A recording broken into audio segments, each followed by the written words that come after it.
네, 불법 촬영 혐의로 국가대표 선수 자격을 박탈당했죠. 황의조 선수. 또 다른 여성과 영상통화 도중에 동의 없이 노출 장면을 녹화한 혐의로 추가 조사를 받을 것으로 보입니다. 경찰은 황 씨가 입국하는 대로 재소환해서 불법 촬영과 2차 가해 의혹에 대해 사실관계를 확인한다고 하는데요. 황의조 씨를 둘러싼 불법 촬영 의혹 사건에 대해서 손정혜 변호사와 짚어보겠습니다. 어서 오세요. 어서 오십시오. 안녕하세요. 지금 불법 촬영 혐의가 하나 있었고 또 다른 여성을 상대로 이제 몰래 영상 통화를 녹화한 거예요. 그렇죠? 근데 거기 노출 장면이 좀 있었나 봐요. 네, 일단은 이 마찬가지로 카메라 등 이용 촬영, 불법 촬영죄가 적용될 가능성이 예. 있는데요. 두 번째 피해자가 등장했다 이렇게 보셔야 될 것 같습니다. 그렇군요. 일단 객관적인 물증을 이미 이제 경찰에서 확보하는 과정에서 또 다른 피해자의 피해 정황을 발견하고 이에 대해서 추가적으로 이제 소환해서 조사할 방침이라고 하는 것인데요. 일단 영상물의 어떤 형태나 구성이나 두 사람의 대화 간 동의가 있었을 거라고 추정되지 않는 상황에서 이 영상이 저장되어 있었다라는 것. 그럼 피해자 동의 없이 몰래 녹화했다, 불법 촬영했다라고 추단할 수 있기 때문에 경찰에서는 이 부분과 관련해서 추가 피의 사실로 조사할 방침이라고 합니다. 네. 그렇군요. 이 해당 여성도 당시에는 녹화가 된지 몰랐다가 나중에 알게 된 거잖아요. 지금 녹화를 하면서 피해자가 알기는 쉽지 않을 것 같아요. 어떻습니까? 제가 이제 추정해 볼 수밖에 없는 상황인데 영상 통화를 하면서 특히 신체의 일부를 어떻게 보면 수치감, 남이 볼 수 있는 수치감이 드는 영상을 촬영하는 정도의 어떤 대화가 오고 갈 때는 혹시 이거 촬영하고 있는 거 아니지? 촬영하면 안 돼라는 그 어떤 명시적인 거부 의사가 포함됐을 수 있습니다. 영상통화 내역에요. 그런데 그 내용이 촬영돼서 녹화돼서 보관되어 있다라고 한다면 피해자의 명시적인 의사에 반해서 촬영돼서 보관했을 가능성, 정황이 담겨 있다라고 볼 수 있을 것 같고요. 그리고 그런 어떤 명시적인 거부 의사가 그 영상에 포함되지 않는다고 하더라도 지금 이렇게 황 선수에 대한 어떤 피의 사실에 대한 보도나 여러 가지 혐의가 구체적으로 언론을 통해서 나가고 있는데 이 피해자는 정식 고소를 한 번도 한 적이 없거든요. 그리고 경찰이 이야기했을 때 촬영된 사실조차 전혀 몰랐다는 겁니다. 그렇군요. 그렇다고 한다면 몰래 촬영됐을 가능성이 굉장히 가능성이 높아지는 것이고요. 결국은 황 선수가 그 당시 영상 통화하면서 이것을 촬영하고 있다는 걸 고지했는가, 그리고 그것을 동의받았는가에 대한 명확한 증명이 없으면 사실상 피해자의 동의를 받지 않고 촬영했다라고 판단될 여지가 많습니다. 그렇게 되면 그 자체가 이제 불법인 거죠? 네, 일단 카메라 등 이용 촬영이라는 성폭력 특례법상 이 성범죄는요, 행위가 여러 가지지만 대표적으로는 촬영 자체를 처벌하고요. 그리고 촬영한 걸 넘어서서 이걸 반포, 예를 들면 유포하거나 뭐 인터넷에 올리는 행위 자체를 각각 처벌합니다.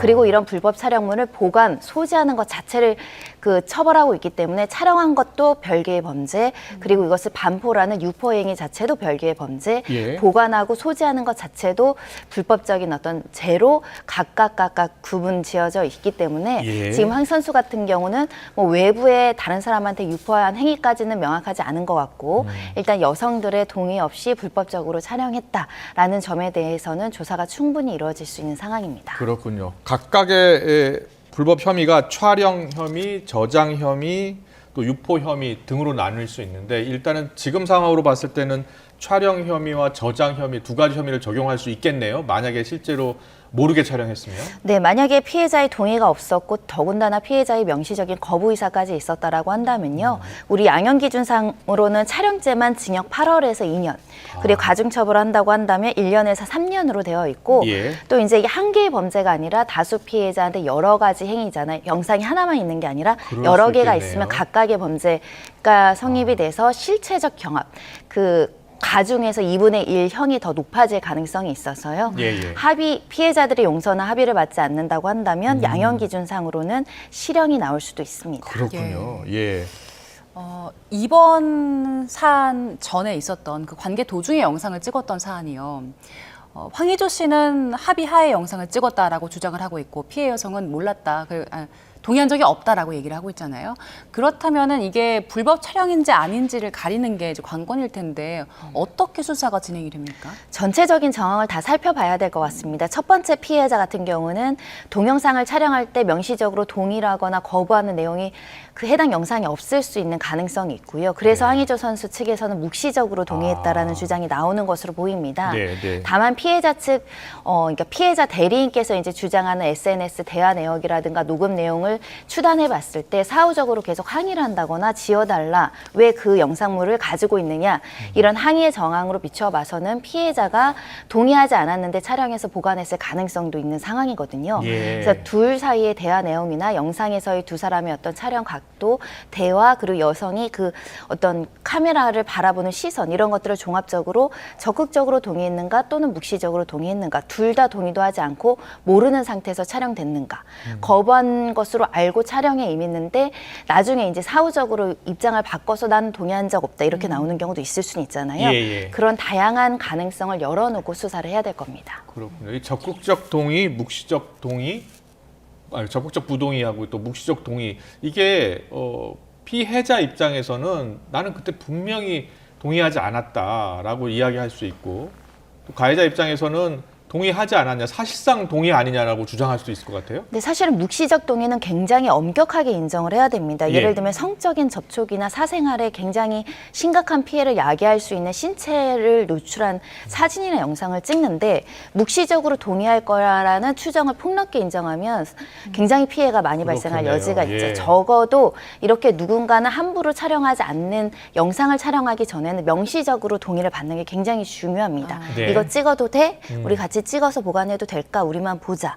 이런 전후의 정황이 전혀 없다고 한다면 사실 동의받는 행위 자체를 안 했다라고 보는 것이 더 자연스러운 흐름이 아닐까 생각이 들고요. 예. 그리고 이제 피해자들이 주로 이제 이런 영상물이 존재하는 것을 안 이후에 항의하는 발언들이 있거든요. 네. 이거는 결국 동의하지 않았는데 촬영했기 때문에 문제 제기를 하는 것이기 때문에 이것도 이제 유죄의 증거로서 정황을 활용할 수 있다, 이렇게 보일 수 있을 것 같고, 예. 나중에 만약에 촬영에 동의했다라고 한다면 촬영한 입장에서 이거 그때 네가 동의해서 촬영했던 거잖아. 우리 좋았을 땐 이렇게 뭐 같이 촬영했잖아. 이런 정황이 있다라고 한다면 뭐 그 무죄에 가까워지지만 그렇지 그럴 않는 수도 경우에는 뭐 피해자 동의 없이 촬영됐다, 이렇게 봐야 될 것 같습니다. 예. 그 당시에는 상황이 명시적으로 거부하기가 조금 애매해서 동의를 하고 넘어가서 찍었는데 사후에 생각해보니 이걸 지우고 싶을 수도 있잖아요. 그때 지워달라고 한 걸 좀 기록으로 남겨두거나 통화에 있다면 그것도 거부한 걸로 볼 수 있는 피해자 겁니까? 입장에서는 굉장히 유리할 수 있습니다. 왜냐하면 촬영 자체는 동의했다라고 하더라도 그 뒤에 반포, 유포하거나 인터넷에 저장하거나, 올리거나 예. 지인에게 이제 뭐 돌린다거나 이런 행위를 막기 위해서는 명확하게 삭제의 의사 표시를 전달하고 이 반포 자체도 동의하에 반포했다는 주장을 간혹 합니다. 사실 상식적으로는 상정하기 어렵지만 예. 이 여자도 동의를 해서 내가 인터넷에 올렸어라는 사건이 최근에도 무슨 뭐 대학교 게시판에서도 이루어진 적이 예. 있는데요. 그래서 사후적인 아마 명시적인 거부 의사 표시를 남기는 것은 후에 분쟁이 생겼을 때 내 입장을 설명하는 데 도움이 됩니다. 그렇군요. 서로의 주장이 지금 충돌하고 있는 상황인데 재판부도 여러 가지 판단을 할 수 있는 뭐 증거를 제시할 것이고 제시를 요구할 것이고요.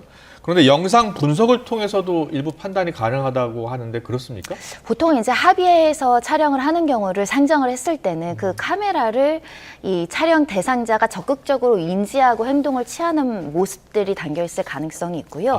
그리고 동의를 했다고 하면 굳이 숨겨져서, 그러니까 숨긴 위치, 저 외곽이나 사각지대에 카메라를 설치하는 게 아니라 둘이 있는 앞에서 자연스럽게 촬영하는 것이 일반적이기 때문에 네. 촬영 각도나 이런 것들을 이제 분석한다라는 것이고, 특히 이제 합의하에 촬영된다라고 한다면 보통의 일반인들은 굉장히 신경 쓸 수밖에 없거든요. 네. 그런 여러 가지 이제 정황들을 분석을 해서 이 동의가 있는지 여부를 이제 판단하는 것입니다. 그렇겠네요. 예. 이런 사안들이 법적 분쟁으로 갔을 때요. 현행법으로 봤을 때 어떤 특정한 단어나 기준 같은 게 있습니까? 이게 불법이다라고 명확하게 볼 수 있는 기준선이 있습니까? 불법이라는 건 명확하게 피해자가 동의를 하지 않은 상황에서, 묵시적으로도 동의할 수 없는 상황에서 이것을 촬영한 경우, 또는 동의했다고 하더라도 피의자 의사에 반해서 피해자의 어떤 사생활의 비밀이 어떤 동기 없이 누설되는 경우는 사실은 동의했다라고 보기는 굉장히 어려운 것이지요. 예. 그래서 이런 종류의 사건 같은 경우는 명시적인 동의라든가 적어도 내가 동의를 받았다라고 정당하게 믿을 만한 구체적인 정황을 이 촬영자, 그러니까 피의자인 가해자 측에서 적극적으로 증명해야 되는 부분이 있거든요. 그래서 사실 굉장히 그러니까 어떤 성적인 결합을 촬영을 한다는 건 굉장히 유의할 필요가 있는 겁니다. 사후에 예. 분쟁이 발생할 요소가 있기 때문이고, 특히 문제되는 것은 동의하에 촬영된 촬영물이 나의 의사와 상관없이 남에게 전달돼서 유포되는 경우가 있을 수 있거든요. 예. 그때도 그거를 유포될지 모르고 건넸다거나 이런 주장이 잘 안 받아들여지는 게 미필적 고의나마 남의 손에 핸드폰이 들어가는 순간 유포될 가능성이 존재하잖아요. 네네. 그리고 고의가 아니더라고 하더라도 과실로 인한 손해배상 책임은 지을 수 있는 겁니다. 예, 예. 그래서 이렇게 어떤 외부에 알려지면 좀 곤란한 영상물 같은 경우는 촬영 자체를 하지 않는 것이 가장 안전하고요. 예. 그리고 보관하지 않는 것이 가장 안전합니다. 알겠습니다. 황의조 선수가 이달 말에 이제 귀국을 하면 소환 조사를 받을 예정인데 여러 혐의 중에 2차 가해 관련 혐의도 있잖아요. 어떻게 될 것 같습니까? 일단은 양형상으로도 굉장히 불리한 그 행위를 한 겁니다. 직접적인 행위는 변호인을 통해서 입장문이나 이런 걸로 나왔다고 하더라도 예. 황의조 선수가 이것을 알았거나 또는 알면서 이렇게 해달라고 입장문을 발표하는 걸 동의했다라고 한다면 한 선수의 책임도 굉장히 가중될 수밖에 없는 게 예. 성폭력 피해자들이 가장 두려워하는 것은 신분이 노출될 것에 대한 그러니까요. 두려움이겠죠. 예. 더군다나 그로 인해서 내가 사회적인 비난이나 또 사회적으로 여러 가지 이제 질타를 받을 염려 때문에 사실 고소를 못하는 경우까지 많은데 이렇게 피해자의 일부 신원을 외부에 누설하는 경우에는 2차 가해로 명확하게 판사님께서는 합의 도중에 피해를 야기했다 또는 범행 이후에 재질도 좋지 않다 이렇게 평가될 요소가 굉장히 다분히 있고요. 네.